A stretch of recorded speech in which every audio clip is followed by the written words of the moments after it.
Hello, folks, and good evening, and welcome to another edition of WNYF Sports Hour. I'm Kevin Syracuse, joined with Anthony Flores and Aaron Sember.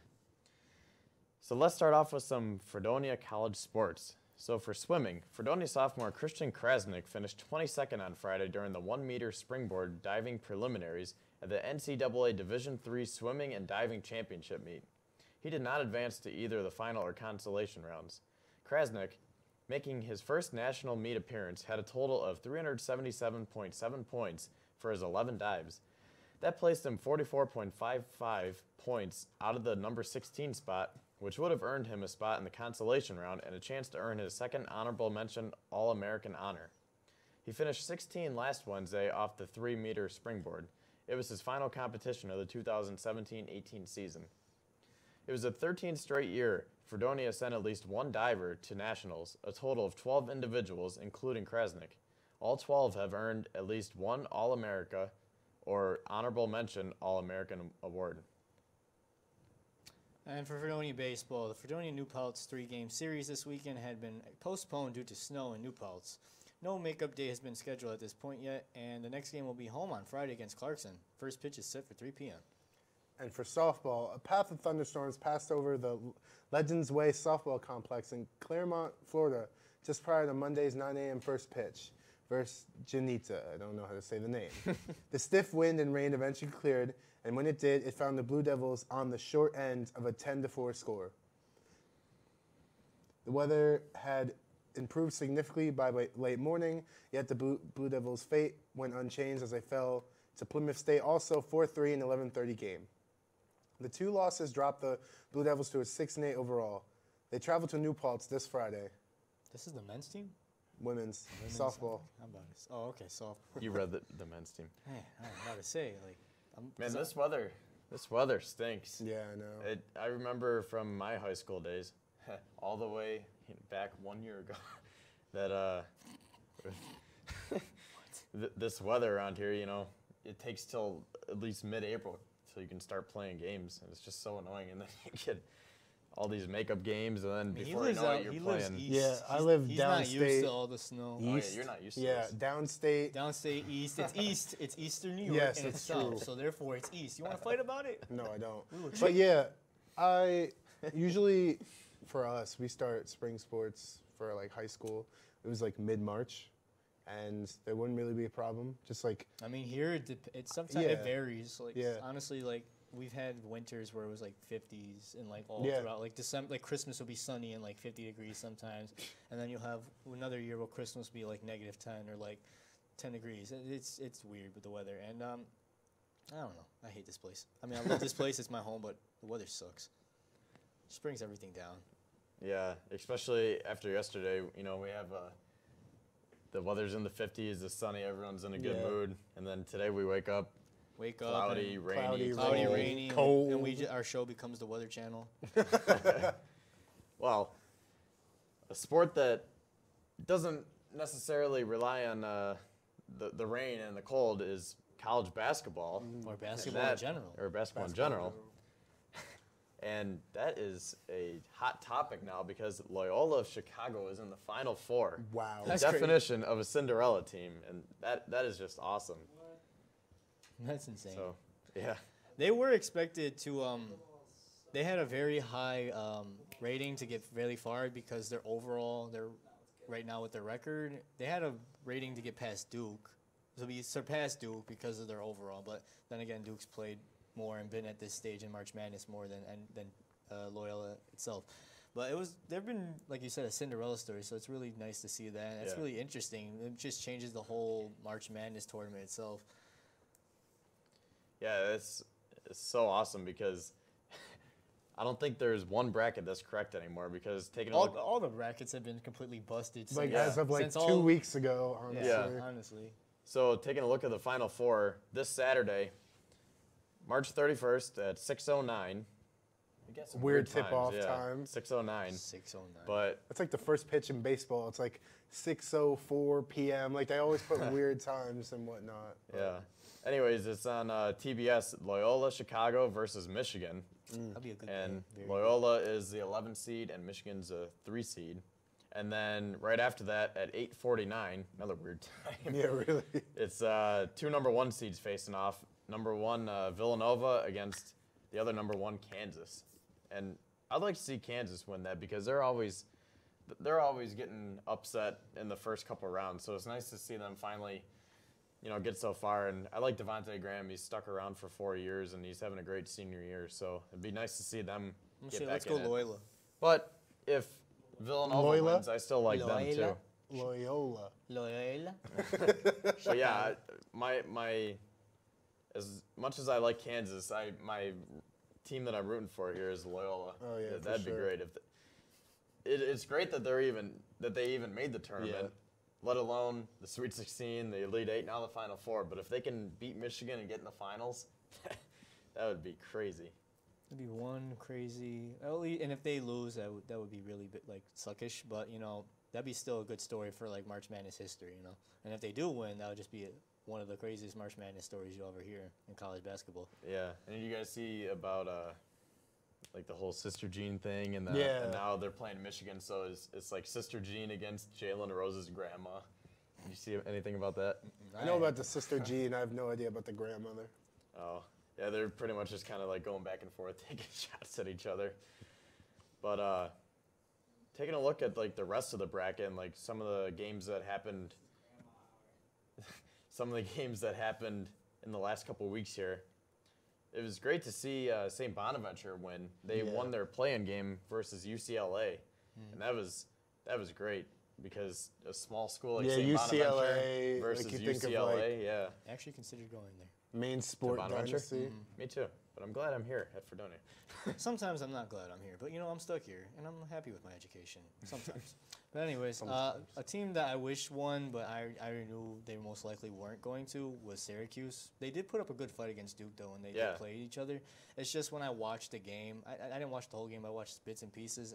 I saw Syracuse, they just couldn't get past Duke's 2-3 defense half the time, which was ridiculous to me because they just kept passing it to the point guard, between the point guard and the shooting guard. I'm like, move the ball in, move the ball around. I know it's 2-3, but you can that's easy to score on.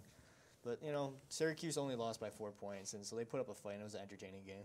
Yeah, and they weren't even supposed to make the tournament. A lot of people were Doubtful on them. Yeah, a lot of people were kind of upset that they got in as opposed to some other teams, but they kind of proved everyone wrong by There's a lot of by New York teams winning. in Yeah. this March Madness. Yeah, and speaking of that, UB with the huge upset over Arizona, that was awesome. That was really great. I And didn't expect it because DeAndre Ayton is supposed to be like one of the top 3 pick, and then they have, like we said, they have another guard that's supposed to be at least top 10. Lonzo Trier. Yeah, he's supposed to be at least a top 10 pick in the draft, so that was a really big upset. Yeah. And unfortunately, UB lost and everything, but what it is, what it is. They did end up getting their first win in March Madness history, so that was a nice little thing they could do. Yeah, Basketball is very unpredictable sometimes. Basketball is a game of runs, which is what makes it so unpredictable. That's why you see, like in the NBA or even college, like lots of teams that'll be up by like 20, and then they'll end up losing at the end of the game because it's a game of runs. Yeah. It's not like football where you score 30 and then you can just play conservative and then you can still win.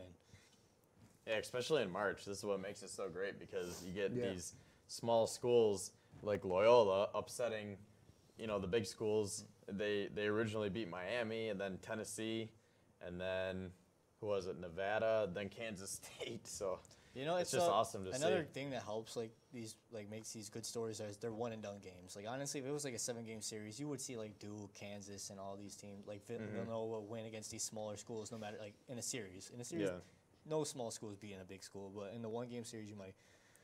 I mean, they do. So it just makes it really interesting. It's not like I don't want to say they get lucky, but like you said, if it was a 7-game series, it would kind of make the bigger schools mad, and since they have like the supposedly, they would have time to recuperate, and they would have time to like the process bigger, and, stronger athletes, they can, and the better athletes because they're the bigger schools. Yeah, and they'd be able to make a comeback, and then eventually they'd probably win the series. But that's what's cool about the 1-game series. Yeah, March Madness is a really nice time for sports, especially college sports. Yeah. Even though I don't really follow it, I always hear people talk about it. And once in a while, I get into the games, and I always support like New York schools. Like if UB's in it or Syracuse, I'll support a New York team because I want to see a college from New York actually get far in it or win it. Yeah, and I don't know if you guys saw this today, but 3 local guys made the honorable mention for the All-American Awards. Jalen Adams from St. Bonaventure, Jermaine Crumpton from Canisius, and Khalil Dukes from Niagara, all seniors. Wow. So that was great because Yeah. this is like one of, if not the best seasons that the Big Four, Bonaventure, UB, Canisius, and Niagara, so one of the best seasons that they've had to date. They just all did great this year, and so that was nice to see. Like you said, they're all seniors, so I guess it's a good way to go out. Well, obviously, it's a great way to go out. Yeah, and Nate Oates signed a 5-year contract extension to remain with the UB Bulls. So that's great for that program because he's been able to do some really nice things with them. And Mark Schmidt and Nate Oates turned down the job offer from Pitt because they fired their head coach, and they both turned it down to stay with their schools. So that's nice to see Nice too. loyalty. Other than college sports, I don't know if you guys follow high school sports or national high school championships at all. Like I'm Western New York. We have a couple schools here that compete for national or state championships or even national championships at the high school level. In Buffalo, you have Middle Early College, Health Sciences. They always have great basketball players and good athletes that play for their schools and compete well to get to the level of national or even states. And, you know, Park, which is a very known private school that's known for its basketball program, ended up winning the state championship of New York. And I just want to congratulate Park for that. You know, even though they're a big private school and they usually get some of the best cream of the crop players of the high school level, I want to say congratulations to them because that's very well earned accomplishment. Yeah, absolutely. And didn't they have the one kid, Jordan Nwora, that went to Louisville? Or is that another school that he went to? Not exactly sure. But I know the game itself, like the championship game for state, was extremely well entertaining, and the game ended up with a buzzer beater to layup. So. Oh yeah, that's great to see. Yeah, Jordan Nwora, I can't remember what high school he went to, but he's at Louisville now, and he's getting some pretty good playing time. So. Well, that'll do it for our college segment. We'll be back to talk some pro sports. Got a lot of NFL news coming your way. Stay tuned.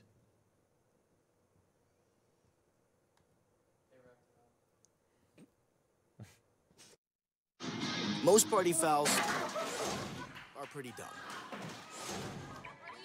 But if you decide to drink and drive underage, you could lose your license and your freedom.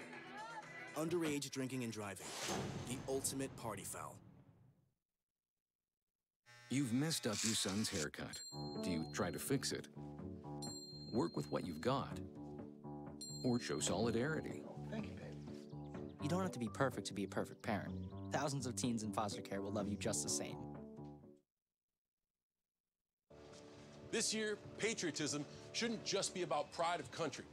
It should be about love. Remember that to love America is to love all Americans. Because love has no labels. Había un niño que era muy sensible a luces y sonidos. Construía escondites donde no podían entrar. No le gustaba mirar a la gente a los ojos. Lo hacía sentir incómodo. Un día se descubrió que tenía autismo. Con ayuda poco a poco aprendió a vivir mejor con ello. Mientras más pronto se diagnostique, mejor. Conoce las señales en autismspeaks.org. Your son wants to get a cat, but you're allergic. Do you A, prepare yourself,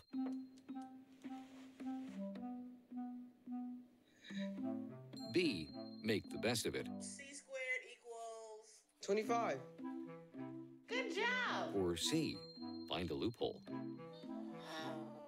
When it comes to parenting, there are no perfect answers, but that's okay, because you don't have to be perfect to be a perfect parent. Teens in foster care will love you just the same.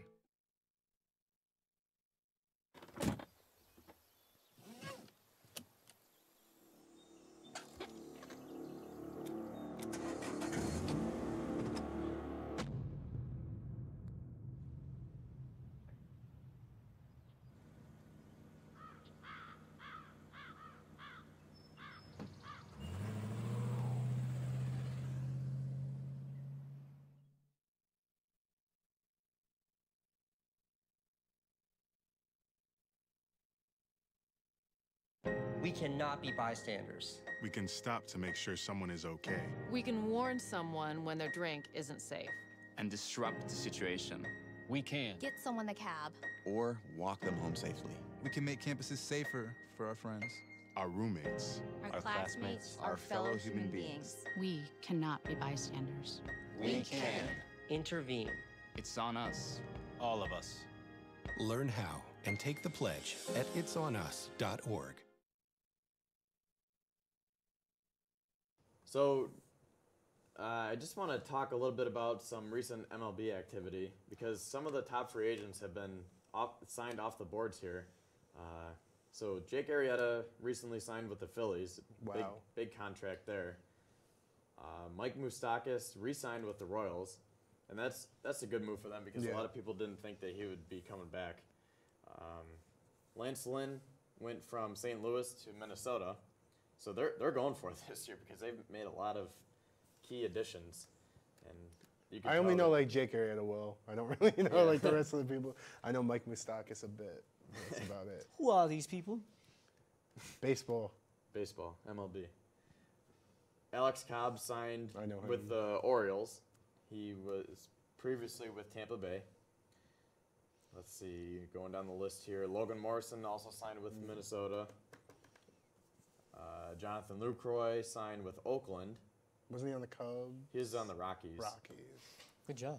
Thanks. so much I know about baseball. Carlos Gomez signed with the Rays. He was with the Rangers. Wellington Castillo went from the Orioles. Now he's with the White Sox. This is a free agency? Yeah. I thought the free agency's been long gone. How long is this free agency? I thought the season already started. No, the season starts in 2 days.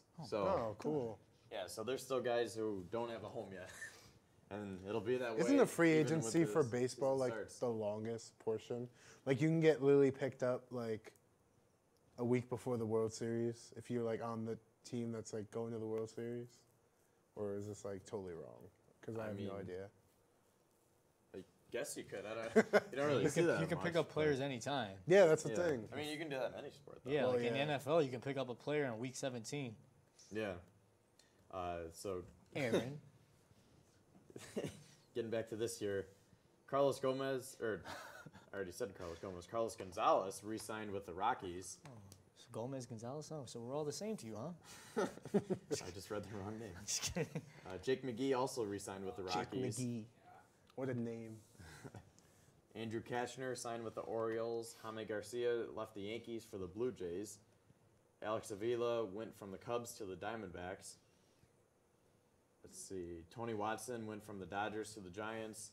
Howie Kendrick re-signed with the Nationals. Lucas Duda went from the Rays to the Royals. And that's a good move for them because they needed a first baseman after Hosmer went to the Padres. John Jay went from the Cubs to the Royals. Joe Smith went from the Indians to the Astros. Such a common name, I was Joe just Smith. gonna say, I love reading that name because it's like the stereotypical name, just Joe Smith. Doug Fister went to the Rangers. He was with the Red Sox last year. Let's see. Jason Vargas signed with the Mets. He was with the Royals. Chris Tillman re-signed with the Orioles. And it's almost over. Okay. Steve Cishek went from Tampa to Chicago Cubs. So there are still some free agents. Are we all Yankees fans here? Or? Yes, I am. I mean, I support them, but I honestly don't care about Do you think they're going farther this year? What do you think? I think so. I hope so. With Stanton now, Yeah. that's going to be great. You got the Twin Towers, as they're known as. How many home Stanton runs and do you Judge. think they will hit together? Oof. I want to see 100, but I don't know because it'll be interesting to see how these teams go about it because I'm wondering, like a lot of projected lineups have Judge then Stanton, so I'm wondering if they're gonna intentionally walk Judge to get to Stanton or vice versa. Or, I'm The wondering thing if is, they're gonna if pitch around I can one of them. remember correct about my baseball knowledge, usually like the power hitters bat like 4 and 6, correct? Fourth. Yeah, I know like 3, 4, 5, 6. Yeah. Mainly 4 and 5. The cleanup hitter's 4, and then the fifth hitter is like the other big power guy. The thing is, like, I don't know, like, what I would really do in this situation, but the fact that you just have two of the best, like, home run hitters on one team, I would try to, like, spread it out. So I would say I like Judge or Stanton at the 4 spot either, and then either or I put like one at 6 or maybe even like I know like 2 sounds iffy, but like early on, because if you get like one man on base, then like maybe something could happen. I don't know. You're looking for a quick score though. But Yeah. Like, but the thing is, like, if you put maybe not 2, but maybe 3 or 4, because if you get 2 guys on base on the first 2 bats. The thing is, like, obviously, like Kevin said, like if they are right next to each other, one can get intentionally walked, which could obviously like make the stats change from one to the other or whoever it is. That's why I was like thinking of like, oh, if I was the GM and like how I would do the batting order or whatever. The coach. Coach, yes, whatever. I would obviously try to like spread them out so they weren't next to each other. But yeah, that's just my outlook on things because I don't know baseball very well. So the projected lineup it's that hit I'm ball looking with at here. stick. What? Hit ball with stick and catch. Stick ball. I remember that back in the day. Just kidding. The projected lineup that I'm looking at here on CBS, it has Brett Gardner leading off, Aaron Judge second, Stanton third, Greg Bird fourth, Gary Sanchez fifth. But Sanchez is another big hitter too. Yeah, but it's worth mentioning Greg Bird just re-broke his foot or his ankle or something, and he's out 6 to 8 weeks. So I don't know. It'll be interesting to see. Who else do they have? DD. Then they have DD 6, Aaron Hicks 7, Brandon Drury 8, playing third, and then Tyler Wade 9th, batting 9th, playing second. I don't know. If I were Aaron Boone, I think I would have Gardner. I think I'd have Gardner. Then I'd put Gregorius. And then I think I'd have Judge, Stanton, Sanchez, Bird when he's healthy. And then, the rest of the line. Well, how many home runs did Bird wasn't healthy the whole last year? I remember that. But Let's go Red Sox. but Everyone out there mad. yeah, I don't know if like the thing is I don't know Bird that well. Like how many home runs like is he like usually like what did he hit like his best and whatever? Because obviously the thing with Stanton and Judge is that most of their like stuff. I know Stanton is like or not Stanton. I know Judge is a very good athlete. Besides like him like crushing home runs, he's a quick guy too. Even though he is like 6'8", that helps him run and all that. But I know he's very quick. I've seen him steal many bases in the games I've watched. Well, like probably won a game, but he would move. He's got. It's just crazy watching him move for a guy that big. He's like 6'8", like 280, I think. So it's just unheard of. He just towers over the rest of the Yankees lineup and like all the players. It's just hilarious to see. Yeah. So I got Greg Bird's stats here. In 2013, he was in Single A and he hit 20 home runs and had 84 RBIs in 130 games. Is Bird a young guy or is he? I believe he is, 25. Oh, okay. So he was only like 18 or wow. He was only about 20, 21 then. So he's gotten bigger and stronger. Yeah. So he's definitely capable of hitting more now. Let's see. His other year with the Yankees, he had 11 home runs and 31 RBIs in just 46 games. So he showed his power. That's impressive, yeah. Yeah, but his problem is he can never stay healthy. Yeah. But speaking of injuries, switching over to the NBA now, did you guys see Kyrie is out for, I think, 3 to 6 weeks with a knee injury? He's out till the playoffs about. Yeah. Didn't Steph get hurt too? Yeah, he's out. Steve Kerr said at least he's out until at least after the first round. But he wants to come back before that and play in the first round of the playoffs. He doesn't want to miss that much time. I don't think it's a smart. I think he should stay out. I think if they have Clay and Draymond by the first round, he should sit. If they don't, they really do need Steph because even though KD is one of the top 5 players in the league. Yeah, how's he? I remember he got hurt. KD he'll be fine, but KD is honestly one of the top 5 players in the league. But honestly, by himself, I don't see him. I see him having a much harder time taking the Warriors out of the first round if he basically does have to do it by himself because it's a team sport. But Honestly, Steph, I say, is the more valued player, so they really do need Steph. So if it's just KD, if Steph does have the ability to play, they should play Steph and KD. That would just make the Warriors' chance better at getting past the first round. When does the postseason start? Postseason starts next month, early next month in April. Oh. They only have a couple games left. There's not much. Yeah, most teams have about 7, 8 games left. Wow. Yeah. Speaking of that, taking a quick look at the standings. Yeah, there's a lot of teams that are only separated by 2 to 4 games. It's getting pretty tight here. So in the East, we have Toronto leading the way with the record of 54-20. They got a great team this year. Toronto's most likely going to take first seed. Cleveland's going to take third. Yeah. Actually, they could get surpassed by Philly. Yeah. It's possible. Or even Indiana. How close is Philly? So Philly's one game behind. Yeah, so it goes Indiana. Toronto, Boston second at 51-23. So we'll probably stay that way. They could change, but I mean, Cleveland won't be getting into the 2 spot or even the 1. Oh, definitely. There's already too many games behind. They're 44-29, and then in the 4th spot, Philadelphia is 43-30, and then Indiana is 43-31. So that's. I guess everyone trusted the process this year. Well, I mean, Yeah, all the their Bills players, had a 76 all their lead. players were finally healthy, so majority of Yeah. their players were finally healthy, so that helped. Yeah, so we have Toronto, Boston, Cleveland, Philadelphia, and Indiana. The top 5 seeds, they've all clinched so far. Wizards, Milwaukee, and Miami. Yep, Washington, Milwaukee, and Miami. And then Detroit and Charlotte are the 9 and 10 seeds. And Detroit's out by 5 games. I don't think they'll. The only way they would be able to make it is if Milwaukee and Miami honestly lost out. Yeah. Or won one game and the Pistons won out their last 6 or 7 games. That would be their only chance of making. So as you said, what top 8 make it or? Yeah, top 8 make it. Honestly, but just looking at this, I already know. Indiana's gonna get knocked out. Honestly, all seeds 5 through 8 are gonna get knocked out. I don't see them making it even past the second round.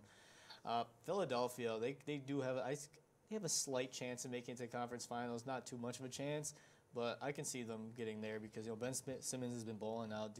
Joel Embiid's a great player. Darius Saric is good off the bench, and the team itself. Markelle Fultz is back. He's back, right? Yeah, Markelle Fultz is back. And how's he been playing? I haven't been able to. I think watch. he just had 1 game. I didn't catch how he did last night. Well, now that they have him back, and he's a top prospect from the last year's draft. He's a good player. He should be a better player. I don't know. I honestly see Philadelphia having a slight chance. Cleveland, I don't see them making the finals, but I see them making the conference finals possibly. Yeah. Well, finishing out the East here, New York's 11, followed by Chicago, Brooklyn, Orlando, and Atlanta, and they are all eliminated. And we will continue this talk after the break. We will finish talking about the Western Conference and take a look at the NHL standings before we dive into the NFL news. Stay tuned. Most party fouls are pretty dumb. But if you decide to drink and drive underage, you could lose your license and your freedom. Underage drinking and driving, the ultimate party foul. You've messed up your son's haircut. Do you try to fix it? Work with what you've got? Or show solidarity? Thank you, babe. You don't have to be perfect to be a perfect parent. Thousands of teens in foster care will love you just the same. This year, patriotism shouldn't just be about pride of country. It should be about love. Remember that to love America is to love all Americans.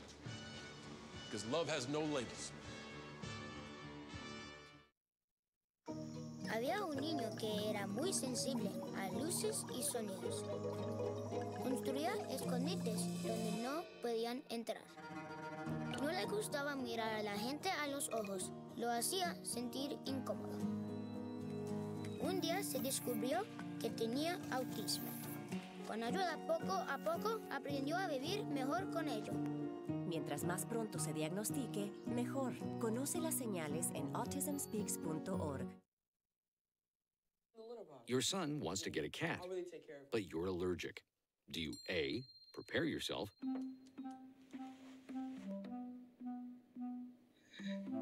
B, make the best of it, C squared equals 25.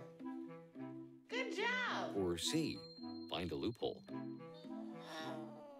When it comes to parenting, there are no perfect answers, but that's okay, because you don't have to be perfect to be a perfect parent. Teens in foster care will love you just the same.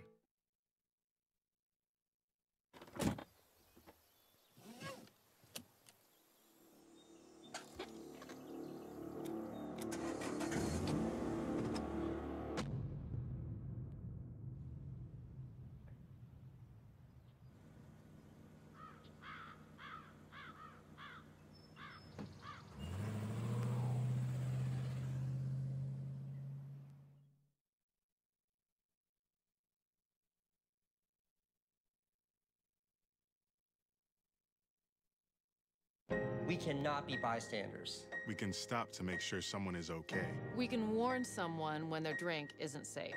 And disrupt the situation. We can. Get someone the cab. Or walk them home safely. We can make campuses safer for our friends. Our roommates. Our classmates, our fellow human beings. We cannot be bystanders. We can. Intervene. It's on us. All of us. Learn how and take the pledge at itsonus.org. And welcome back. So, taking a look at the Western Conference standings, we have the Rockets. They have already clinched the Southwest Division, followed by, well, actually, it's worth mentioning they're 60-14. They're most likely going to clinch Yeah. the West, the first seed, because, you know, Golden State has so many injuries right now. Draymond's out against the Pacers tonight. Curry's going to be out, obviously. Not sure if Clay's still injured. But they're already 6 games behind. There's not really a chance they can make first seed. But Yeah. Golden State's going to hold on to that second, I'd say. Obviously, there's no way Portland could. But Yeah, because it goes Golden State at 54-19, and then big drop-off between them and the Trailblazers at number 3. Trailblazers are 45-28. And then Oklahoma City is number 4, and then New Orleans, San Antonio, Utah, and Minnesota. And honestly, from seed 3 to 8, it's all up for grabs. It can all, like right now it says Portland, OKC, New Orleans, San Yeah, they're all Antonio. separated by just 4 games. 3 to 4, well, actually 3 games between them all. 3 to 4, yeah, because Yeah, 4. But okay, I love you. But anyways, yeah, this like honestly, for these next span of the next 6 or 7 games could really change up the West's playoff standings. But honestly, I don't see it mattering because it's either going to be Golden State or Houston going to the finals. Yeah, I think it'll be Houston and Golden State in the Western Conference Finals. And then, honestly, I mean, with the way Portland has been balling lately and Dame's been balling himself, there's a higher chance for them at least to make the conference finals in the West. But, you know, I still see Golden State and Houston making the conference finals. Yeah, and then in the East, honestly, I feel if Kyrie can come back and be healthy, it's going to be Boston and Toronto. I already say, like, Cleveland has a very good chance because it's LeBron, but I honestly think, like I said, Kyrie or Toronto could be the 2 teams, like you said, in the Eastern Conference Finals. But the thing is with Toronto, they have progressed every year in the playoffs, but they always choke on big games in the playoffs. So Well, like, maybe this year they can use that experience to get over the hump. I mean, you know, who knows? I mean, yeah, who knows? For like, for example, the Chiefs, they have tons of playoff experience. They just keep choking. Yeah. No offense. We're not even talking about. I know, but I'm just giving an example. Forgot that's his team. I'm just giving an example. Like, the Toronto has a ton of experience in playoffs in the last couple seasons, and they just keep choking. You know, hopefully they can get past it. Because, I mean, honestly, though, I don't see any team in the East beating Houston or the Warriors in the finals whoever makes it. Houston looks really tough this year. And then also in the West, Denver is only a game and a half out of the 8th and final spot. They're 40-34, and then the Clippers are just 2 games out. They're 39-34. So that's another. It's honestly really tight from 3 to 10, not just 3 to 8. So it'll be the West interesting is to very see. balanced. Yeah. Like, honestly, I honestly thought more teams would be in the 50s in the wins in the West, but then again, the West is stacked and very competitive. So, you know, it's honestly, I would expected to see so many games, like, records close right now. Yeah, and then the Lakers, Kings, Mavericks, Grizzlies, and Suns are seeds 11 to 15, who are all eliminated. And I remember when Joe used to be on the show. He thought Minnesota was going to take the 3rd seed. Right now they're 8th, and they're close to being eliminated, possibly. You know, man, Joe's not really good at guessing. Yeah, thank God he's not here anymore, you know? Nah, I miss him. Well, switching over to NHL, the standings look as though Sabres are winning it all. Yeah. I wish. They're undefeated, right? Sure. They're defeated. Yeah. Sounds good. But they just signed Casey Middlestad, so that's a good step in the right direction. I have no idea who that is, but I really hope it helps the team. He was their top draft pick, who's like a stud. Hence why people call him Middle Stud. Wow, looking at this these standings now, I see Buffalo last place. Yeah, the tank for Dahlin. Now, Sabres fans want Rasmus Dahlin, one of like the top defensemen over the last few years. So that is something they need. Yeah, but the standings are in the Metropolitan Division in the East. Washington has 97 points, Pittsburgh 92, and then Columbus 89. And then in the Atlantic... What does that mean? Like, I'm sorry, like points and whatnot. So, for example, Washington is 45 and 24. Yeah. And they have 7 overtime losses. A win, whether it's in regulation or overtime or shootout, it's 2 points. Okay. And overtime loss or a shootout loss is worth 1 point. Yes. So 45 times 2 is 90. 7 overtime losses. Good so thing you know 90 plus math, because 7. I don't. 97, yeah. In the Atlantic Division, Tampa Bay has already clinched a playoff spot. They have 106 points, and they are doing great this year. Excuse me, the Bruins are also doing great. They have 104 points. And then Toronto, who the Sabres actually just beat last night, or 2 nights ago. La-di-da-di-da. Was it? No, it was last night. Anyways, they have 97 points. And then the wild card teams are Philadelphia and New Jersey. Devils. Yeah. And then in the West, we have Nashville, Winnipeg, and Minnesota leading the way in the Central Division. And Nashville and Winnipeg have already clinched. Nashville has 107 points. They have the most in the whole league. And then Winnipeg has 102. And then in the Pacific, Vegas, 103 points. That's a great story. Vegas clinched. Yeah, they just started their franchise in September, and now they already have 103 points. And just makes me very upset to see they did their rebuild. They didn't even rebuild. Yeah, they didn't. Well, like they just started. Yeah, they made a whole team in less than a year, and the Sabres are still working on the team that they already had. Yeah, you know, it's sad. There's tons of bandwagons. Like recently, I just saw our co-producer Joe wearing a Vegas shirt, and I'm just like, man, you're a Sabres fan. Now they're bad, so you're gonna be with Las Vegas. What a bandwagon! Yeah, I'll have to talk to Joe. And then after Vegas, we have San Jose with 97 points, and then Anaheim with 91. And then the wild card, Los Angeles has 91 points, and Colorado has 90. And that's great to see Colorado because they were in the bottom of the league last year. And they, I don't know what. Got new acquisitions, obviously. Nathan McKinnon's been playing did really their draft, well for them. Yeah. Right, so it shows. And St. Louis and Dallas are, well, St. Louis is only 1 point out of the last wild card spot, and Dallas is 6 points out. Actually, how does points work again?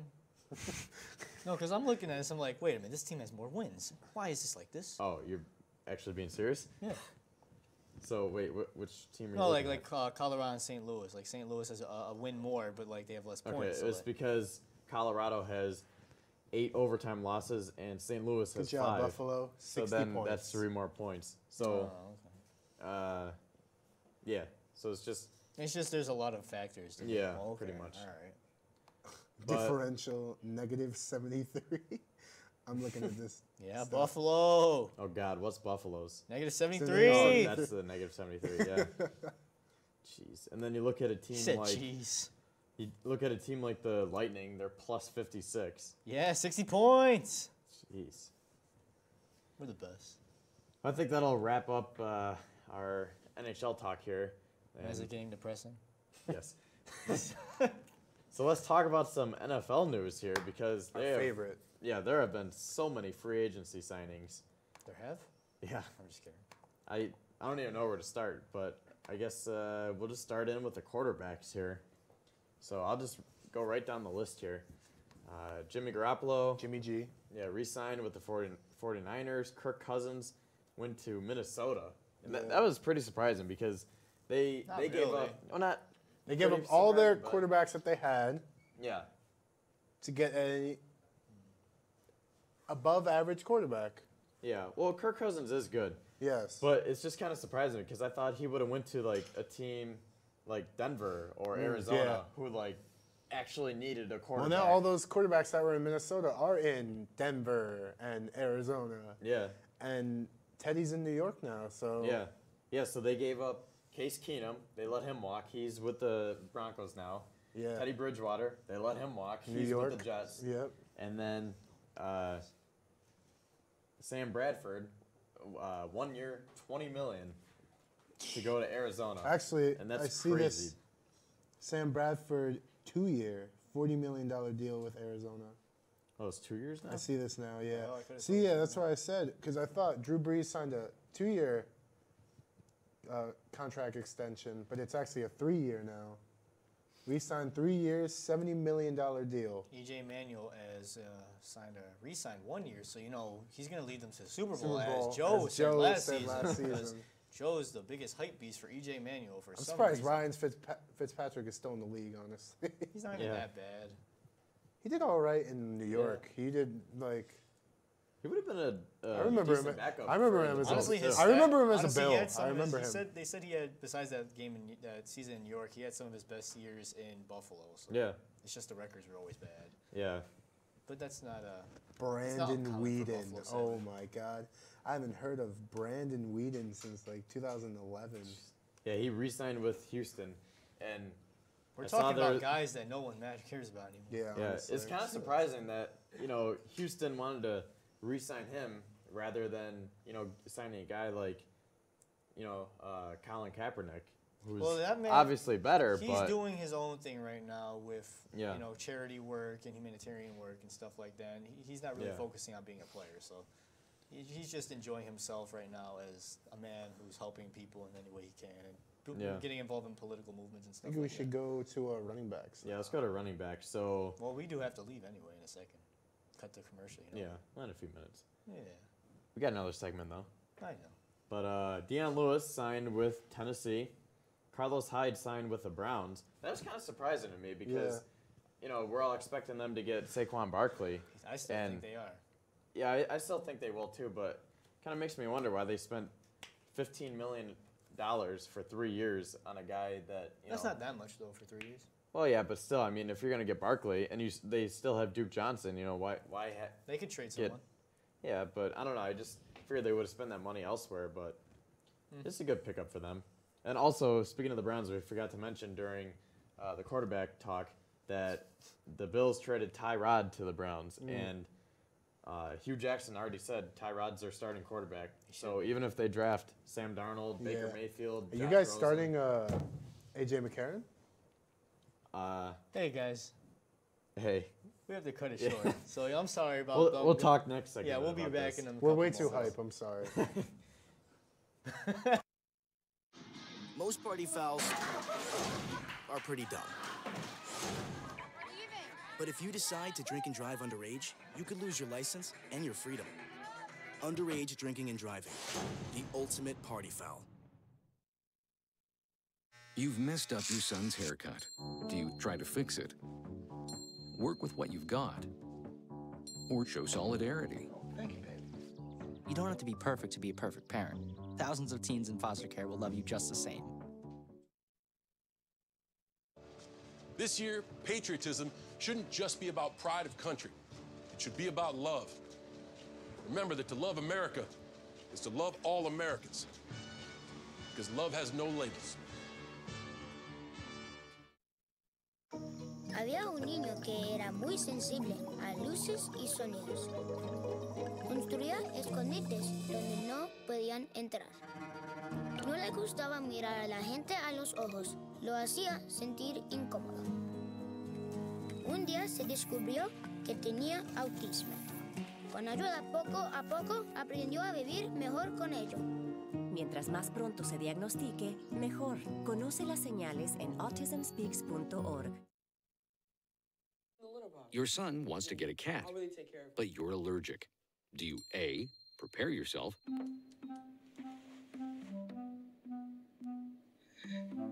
B, make the best of it, C squared equals 25. Good job. or C, find a loophole? When it comes to parenting, there are no perfect answers, but that's okay, because you don't have to be perfect to be a perfect parent. Teens in foster care will love you just the same.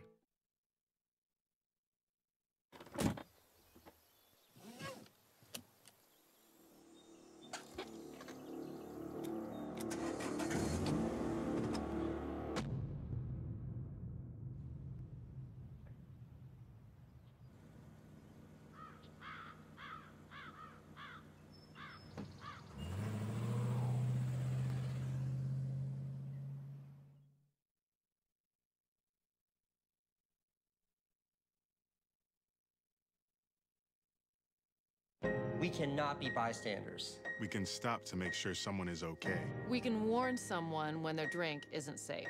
And disrupt the situation. We can. Get someone the cab. Or walk them home safely. We can make campuses safer for our friends. Our roommates. Our classmates, our fellow human beings. We cannot be bystanders. We can. Intervene. It's on us. All of us. Learn how and take the pledge at itsonus.org. And welcome back for our last segment here, all about the NFL. And there's a lot of signings that we still need to get to in a short amount of time. We'll do let's do the headliners, not like everybody. Well, we talked about a lot like last week with Joe too. Yeah. So we'll just do the top 3, 4, or 5 at each position. Yeah. So with running backs, we said last segment, Deion Lewis is with Tennessee, Carlos Hyde is with the Browns. Le'Veon Bell got franchise tagged by the Steelers. Jerick McKinnon is with the 49ers I like now. McKinnon on the 49ers. Yeah. Isaiah Crowell signed with the Jets. And Rex Burkhead re-signed with New England. So wide receivers. Going The wide on. receivers were crazy. Yeah. All the things and whatnot. Yeah, so we have Jarvis Landry, who got signed by the Dolphins and then was traded to the Browns, part of the sign and trade deal. So Jarvis Landry and Surprised it's a Tyrod will be one-year together. deal, honestly. Well, it's because it's a cap space thing. Well, yeah. I mean, it's the franchise tag contract that he Yeah. signed, so they really can't do anything right now until the start of the season. Yeah. So And then we have Allen Robinson. He signed a 3-year, $42 million deal with the Bears. The Bears desperately needed a good wide receiver. That's a great move for them. Yeah. Sammy Watkins signed with your Chiefs.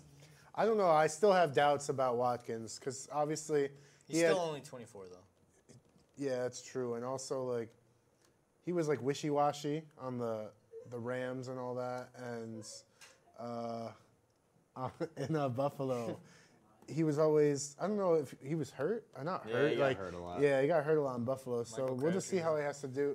how he does in Kansas City. Michael Crabtree's a good pickup for Baltimore Oh, yeah, to for lead sure. that struggling and awful wide receiving core. They're Hey, I remember Baltimore almost made the playoffs last year, though. That's what all I remember. I didn't realize this. Until the Bengals knocked them out and then the Bills came in and Andy Dalton's got the in that most last famous, playoff spot. Bill man. Terrell Pryor, I didn't even know this. He has an undisclosed deal with New York Jets. I want to see Terrell do good because I liked when he had his first year at Cleveland, over 1,000 yards. The transition for him from a quarterback to a wide receiver was really smooth, and I feel like with injuries and just Washington in general, they didn't use him enough. I think Terrell Pryor was a good wide receiver. Yeah, and then we also have Marquise Lee. He re-signed with the Jaguars. Paul Richardson signed with the Redskins.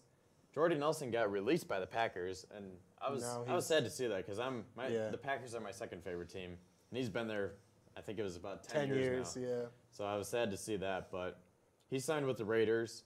Alan Hearns signed with the Cowboys, and then Mike Wallace signed with the Eagles.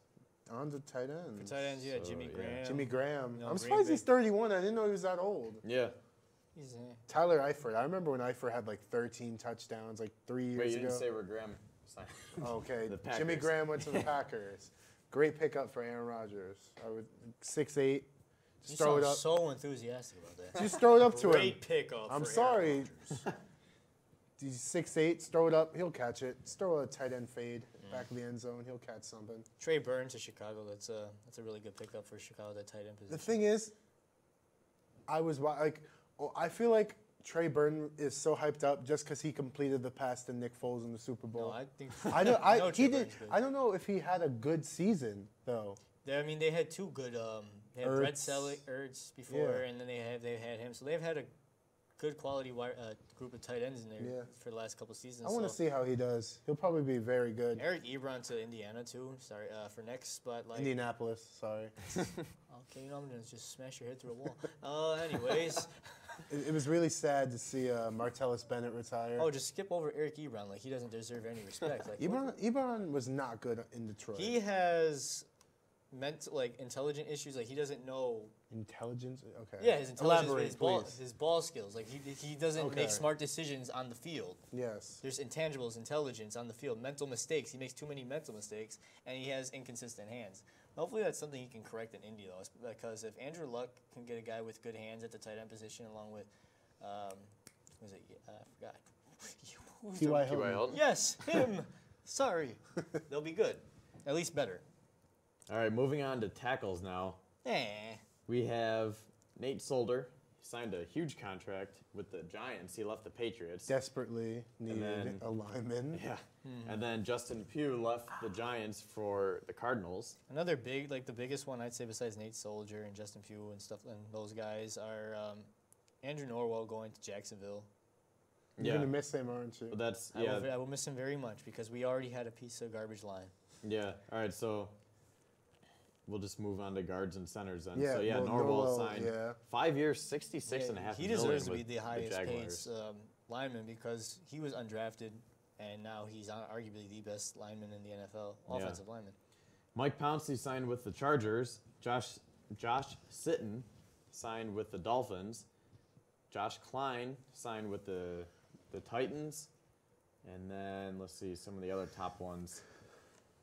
Matt Slauson signed with the Colts. DJ Fluker signed with the Seahawks, and that's good because they needed another offensive lineman. And then Josh Klein, I don't know if I already said this one, but he signed with the Titans as well. The And defensive then, side let's looks see. really cool. Moving away from quickly from all the free agency, there's been a lot of talk of trades, really huge trades that could happen soon because you have the Bills, who a lot of teams still trade up with the Giants, and you have rumors that the Browns will trade their first-round pick to the highest bidder for whoever's willing to give them the most. And I also recently just heard the Giants are willing to trade Odell Beckham. I saw that too. I saw that. To the Browns. To the Browns for two. There's two rumors that of two different options.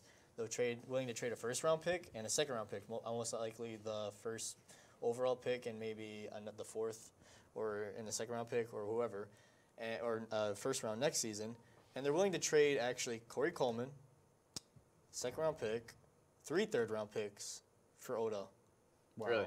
Yeah, they're willing to do that. I didn't see that, but I did see that the Giants will be listening to offers, but then I saw that their co-owner today, John Mara, said that they don't want to trade Odell, and they want him to be a Giant. That's you hear people say, yeah, we're not going to do this. This is not going to happen. But honestly, there's still circulation going on. There's still a chance that what they're saying to the fans, because they don't want the fans to be angry, but they're still keeping their options open behind closed doors. Yeah. Because not everything, as a GM, you don't want all your trade rumors or like your interests to be out there to the public. You want to keep some things quiet. Yeah. So moving on to the defensive side, Ndamukong Suh just signed a 1-year, $14 million deal with the Rams. Him and Donald. Yeah, that's him and Aaron nice. Donald together are That'd be going to really be nice. dominant. And then they have good middle linebackers, linebackers in general. And then they have a great secondary. Yeah, because with you were Peters just talking and about the Talib. trades. You guys skipped edge defenders, DNs and all that. Oh, I'm sorry. You want to cover that then? I'm just really excited to see Julius Peppers. Oh, I'm so happy. Who re-signed a 1-year deal. The man is 38. And he's still getting it done. Still getting it done. I'm so happy about that. I'm excited to see Trent Murphy. 3-year, $22.5 million deal with the Bills.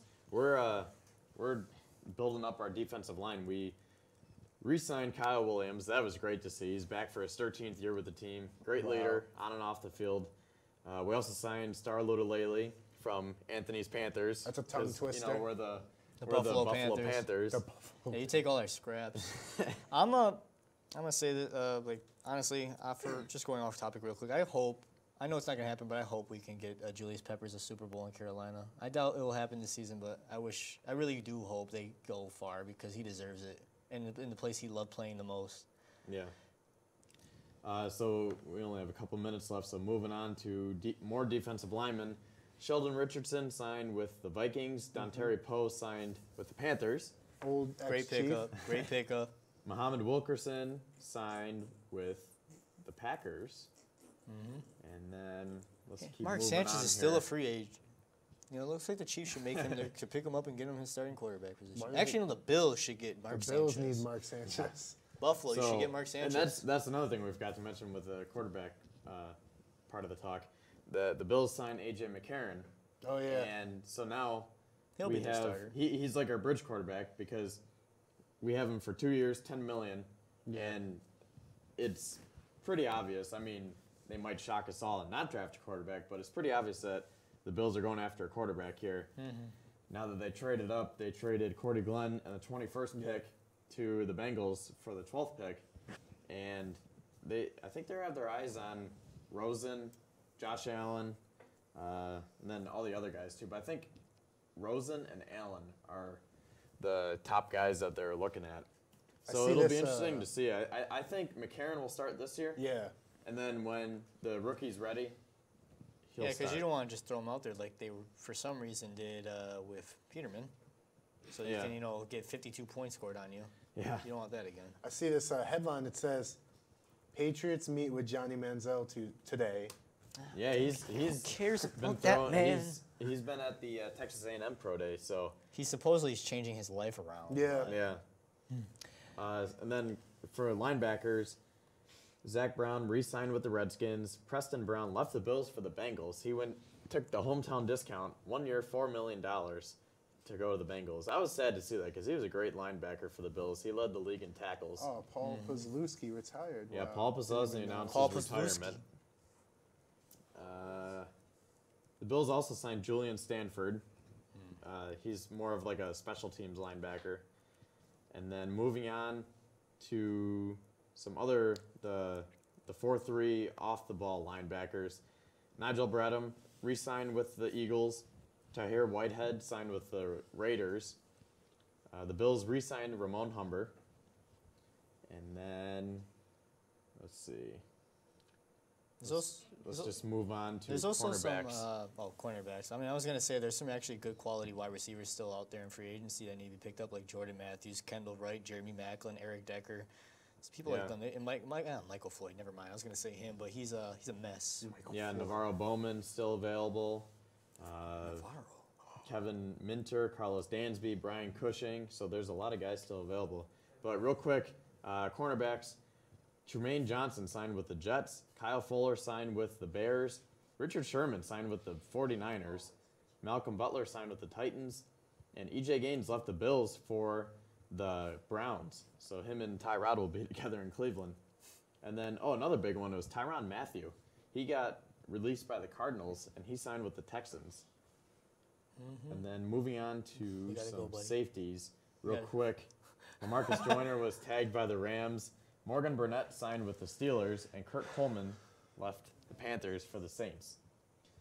So I think that'll wrap up this week's edition of Sports Hour, and we will be back next week to talk more college sports, and we will focus more on the NFL as the draft approaches. We will have some more draft coverage and some more free agency coverage.